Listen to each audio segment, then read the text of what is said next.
আজ আমি রান্না করব বিয়ে বাড়ির মতো টেস্টি ও ঝুরঝুরে ভাত।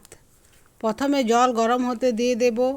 ওই জলের মধ্যে তেজপাতা, লবঙ্গ ও দারচিনি দিয়ে দেব। সামান্য তেল দিয়ে দেব।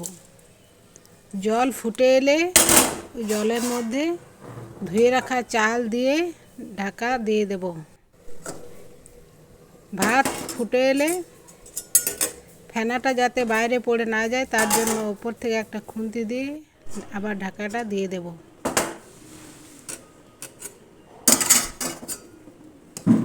দেখুন 20 মিনিটের মধ্যে আমার ভাত সেদ্ধ হয়ে গেছে।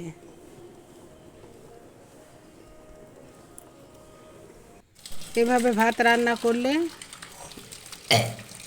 ভাত বিয়ে বাড়ির মতো টেস্টি ও ঝুরঝুরে ভাত হবে।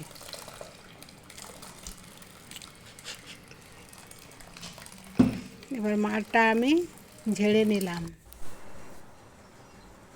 দেখুন কি সুন্দর ভাত হয়েছে।